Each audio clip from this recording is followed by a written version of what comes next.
My name is Jonathan Goforth. Thanks for watching my video. Today we're going to talk about how to get your buyer to win when there's multiple offers. Today we're going to talk about 10 tips that I think will do the trick as you make offers. Thanks for watching my video. Please subscribe to my channel. I would be honored if you click subscribe and turn on your notifications bell next to that so you get notified of my upcoming videos. Let's jump right in.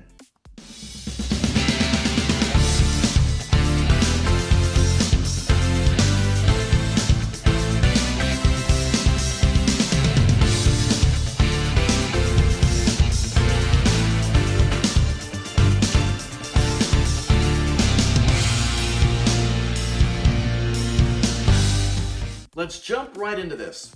So I've been a realtor for 24 years and I've sold hundreds of homes by myself. I've got a team of agents, and with all of them combined, they've also sold a few hundred homes. And so I'm going to talk to you from the perspective of the seller and a listing agent, because most of my business are listings now. I still work with a lot of buyers, but because I've been doing it so long, a lot of mine is now repeat business, reselling the homes that I've sold to these clients before. And a lot of this will feel like common sense. You're gonna be like, well, everybody does these. You'd be amazed how many buyer's agents do not do these things. So let's jump right in. By the way, please subscribe to my channel because I'm gonna do a couple of follow-up videos to this over the next couple of weeks. But number one is communicate with that listing agent. Don't just write an offer and then submit it over and just think you're gonna win. Let's say you're in the house right now showing it. Your buyers say, I love this house. Well, you've got a good idea. They're probably gonna get multiple offers. There were buyers leaving. When you got there, you can peek outside and there's more buyers in the front yard about to come in. Call the listing agent. If your buyer is seriously wanting this house, call the listing agent and ask, do you have other offers? Is this house still available? They may have sold it 10 minutes ago. You don't really know where you are in the process of what's already been taking place during the day. The big question you need to ask the listing agent when you call them, what does the seller want? What are the big motivating factors that will help your offer win over the other 15 offers the listing agent is about to get? There are different things that can motivate a seller to pick your offer. It's not always the highest price that wins. So you need to keep that in mind. It's not always the highest price. And we're going to talk about what all these other things are in these 10 points. When is the deadline? If the listing agent says, yes, I do have some offers already, ask how many. And she says, well, I've got 3 offers so far. Ask when the deadline is, and so you can prepare. If it's 6 o'clock tonight, you need to rush home, get this figured out and signed so you can get it submitted. Or maybe the deadline's noon tomorrow, but you need to know when that deadline is so you don't miss it. When you submit an offer, call the listing agent or text. Make sure they got it, because the listing agent is overwhelmed. If there are 15 offers, they're trying to make notes of each one, trying to keep the offer terms separated so they don't get confused, so they can have a good conversation with the homeowner.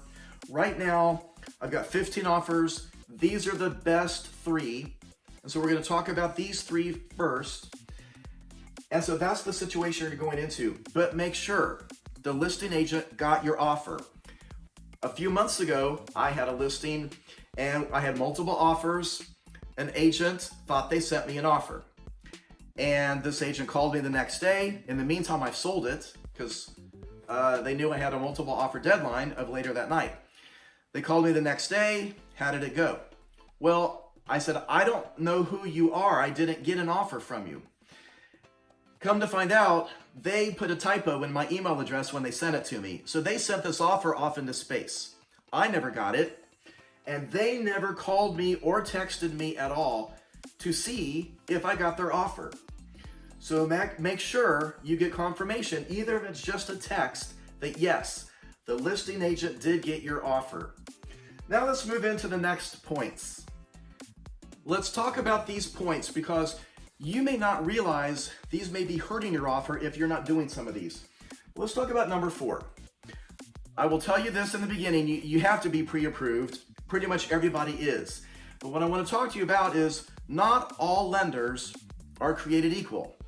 So depending on who you are pre-approved with could be helping you or hurting you when you're going up against multiple offers. Are you using a lender with a good reputation? Probably a local lender would be better.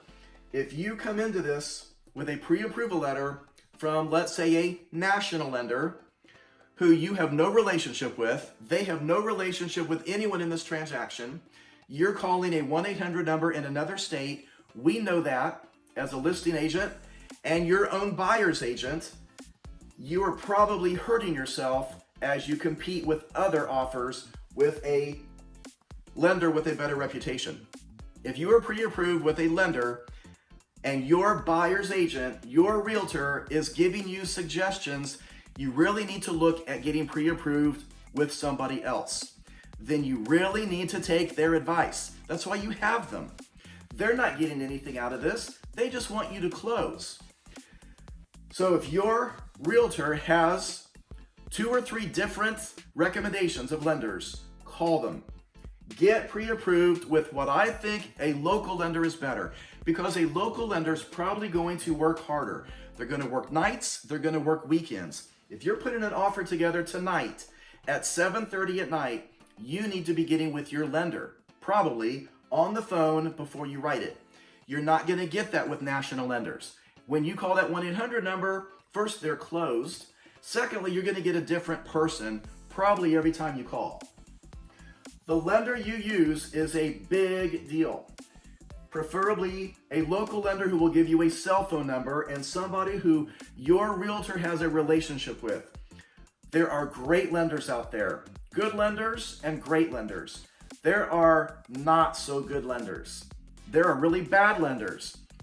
And if you're using somebody that nobody knows, nobody's heard of, and you're going up against multiple offers, that could be why you are not winning. Number 5, closing and possession dates. This is a big one. This is one of the biggest on the list right now. So let's say you've called the listing agent, you've asked what would be the perfect closing date. Now, when you're writing an offer, I'll just tell you as a buyer, this is not about you. This is all about the seller. You're competing with other buyers' agents, other buyers who are going to give the seller hopefully whatever they want. So you need to come up with dates that might be an inconvenience for you as the buyer only because it's what the seller wants. So pick a closing date that they would prefer, and then what you need to ask. Can you give them the house after closing? Can they keep it 5 days later so that they close, they get their proceeds, and then they can move out after closing? A lot of buyers are not comfortable with this, but this is a big one. We have won so many times in the last few months. For example, I have a listing from a week ago. We went into contract the first night with many, many offers. What got us to pick the one that we picked, this is my listing. So out of my top 2 offers, out of a lot of offers, we went with the second price down because they called me, that buyer's agent called me and said, what does the seller really, really want? Because at that point, it's not just about price. We're way higher than asking price with all the offers. What it came down to, my client is building a brand new house. So I knew we needed a closing in July. First week of July is the closing date we want.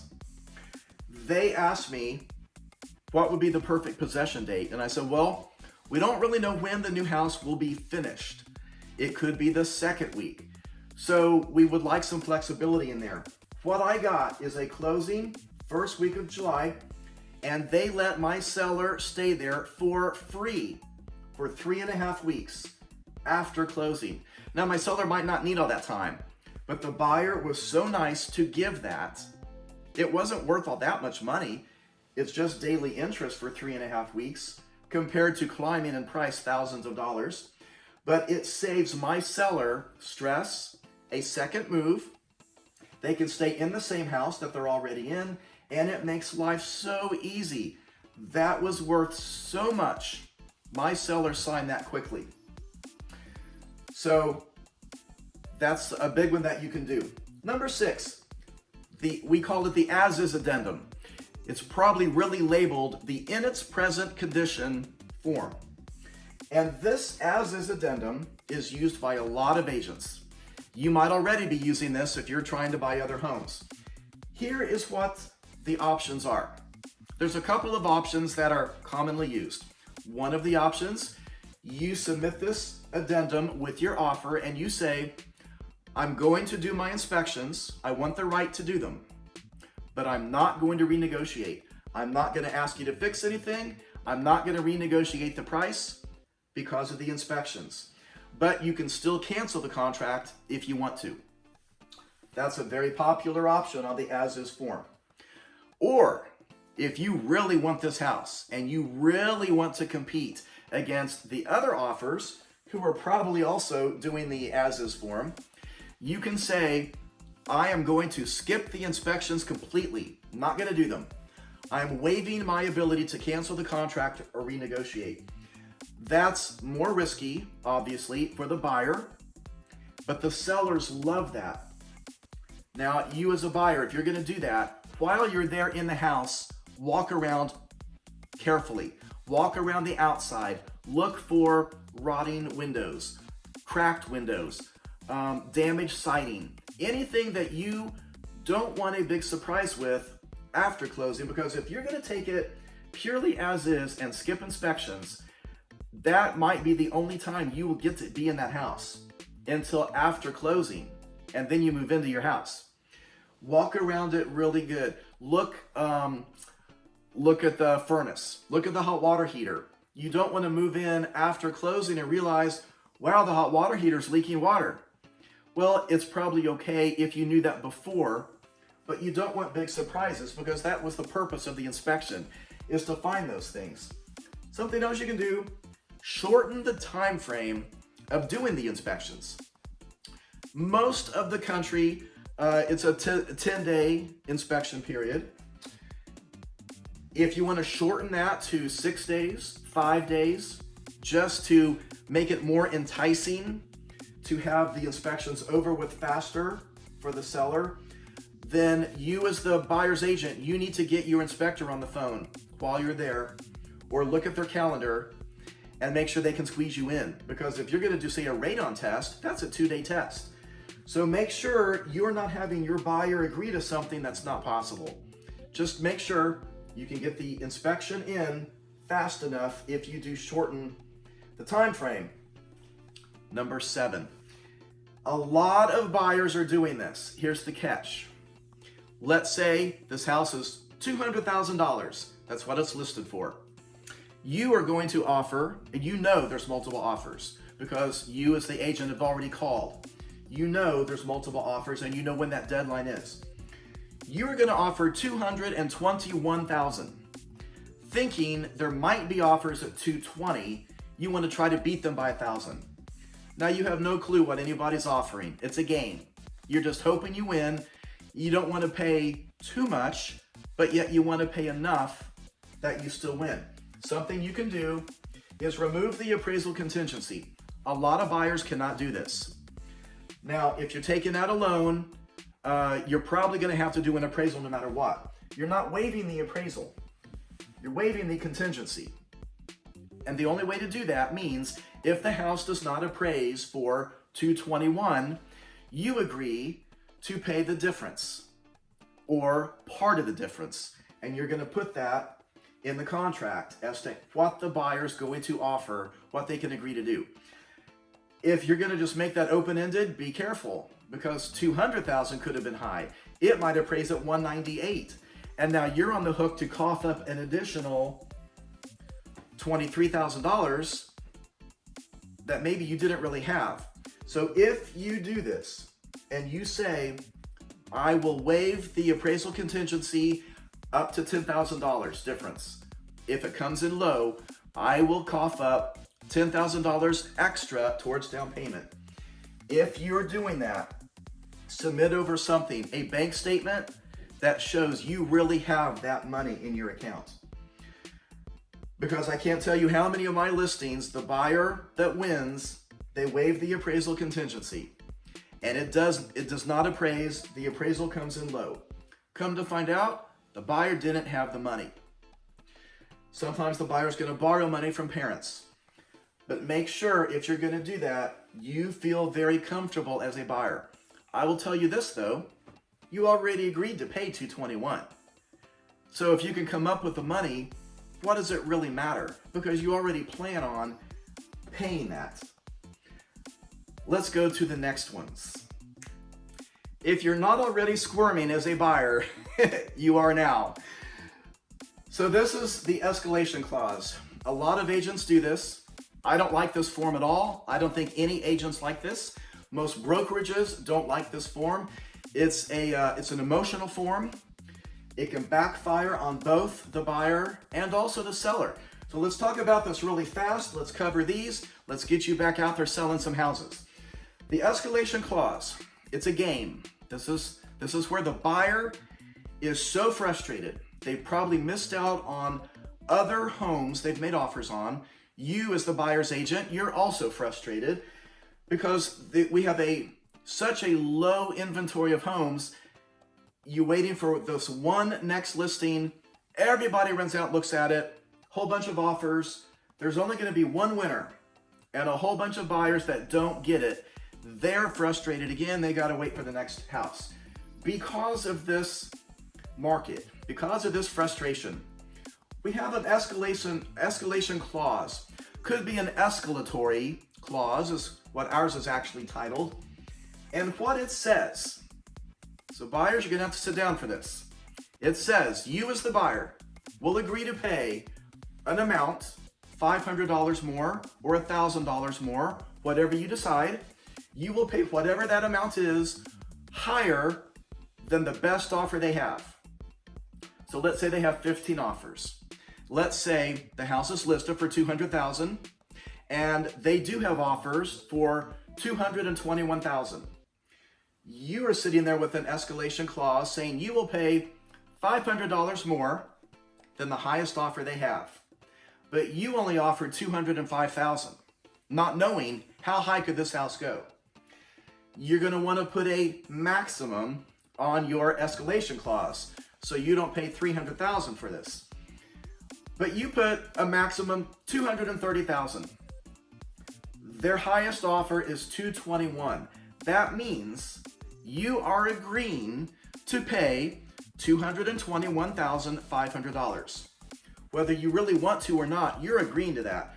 So the listing agent, the seller, they don't have to do this. You're just offering that. But your terms might not be as good. They might be, the higher price, they could be taking it as is. You're not. They could be waiving that appraisal contingency. Maybe you're not. Maybe they're putting a lot more money down and you're not. Maybe they're getting a conventional loan and yours is VA or FHA. All of these things play into this. But if the terms are all very similar, then the listing agent can come back to you and say, guess what? You win. We're going to send you a counteroffer for $221,500. They need to send you that contract so you see proof they really did have one for $221,000, and boom, you can sign that counteroffer and go into contract. Here's the risk. Many of these offers could be having an escalation clause, which is frustrating for the listing agent. So they're all going to just try to beat each other, and it's just complicated. The risk to the buyer is you're going to be forced to pay a lot higher than you wanted to. And because of that, some buyers will sleep on it a couple nights, then they do their inspections, and now they realize, oh my gosh, what have we done? I didn't want to pay $221,500. I really just paid $205,000. And now they cancel the contract because of inspections, because they've slept on it. This is an emotional form. There's a lot of excitement that night with the multiple offers. So now the buyer's out, and now that backfired on the seller, And so now we have to go back on the market, and I'm trying to get my other offers back in place, and they may not want to pay that much now because it's all emotion that first day or two. So it can be bad for a buyer, can also be bad for a seller, but it can also help a buyer win. Number 9. Now this one's funny because it's comical, because so many times I'm a listing agent, I see, let's say I get 15 offers on this listing. Many of them, the buyer will write a letter. This is playing a game. The buyer's trying to win. So the buyer's going to pull at the heartstrings of the seller. They're going to try to bond with the seller. Maybe make the seller cry if they get really emotional from a well-written letter. But sometimes, if the buyer has tried to buy another house and they missed out on that, and they wrote a good letter for that, they don't edit the letter again.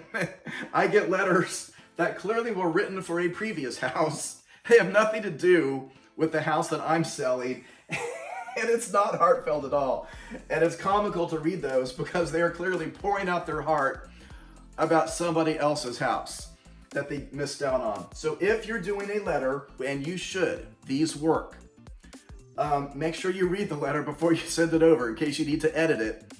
I will say this, from a listing agent perspective, on your listings, not all sellers want to read these. Because if they got 15 offers, they're gonna have 14 really people that lose. They got one winner. They don't want to know about the sad stories from the other 14 people, because then it makes them feel horrible. And so if your seller doesn't want to read these, don't forward those over. Number 10, this is one of the biggest ones on here. You need to do this because if you're going up against multiple offers, this is something that can swing it your way, that your offer gets signed, and it's not going to cost you anything extra. Let's say you're doing 20% down on your offer. Don't just do $1,000 earnest money. If you really want this house and you're okay risking it, do more earnest money. Do $5,000 down. In earnest money, do $10,000 if you can, because if you're doing a big down payment, then you've already got it. But if you want to make your offer so good, make it non-refundable. There's ways to do that. It's going to be refundable. If you're doing inspections and you have the right to cancel, then you still get your earnest money back. But write in the contract, after inspections are complete, after the appraisal is complete, my money is non-refundable.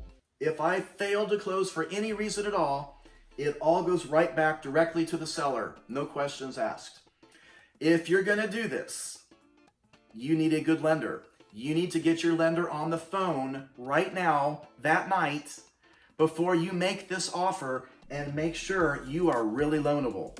Ask, where are they in the process of your loan? Because the last thing you want is a lender who, have you sent the lender your taxes, your pay stubs, your W-2s, everything they need? Where are you? Are you just pre-qualified? Or are you actually pre-approved? Maybe you're actually fully loan approved. They've put you in final underwriting and you're already done. Then yeah, totally. Make your earnest money non-refundable, because that is another thing that can really sweeten your deal so good, the seller will take it. But that's another reason you need a very good lender. So if you're the buyer right now and your buyer's agent's a little bit nervous that you're using a national lender who nobody has a way to call except the buyer through an 800 number on a place that they're not going to open again till tomorrow morning, I would get a different lender on the phone tonight. Get a great lender with a really good reputation. I hope this helps. I hope you win the house you're about to buy. Thanks for watching my video. Please subscribe to my channel, and happy house hunting.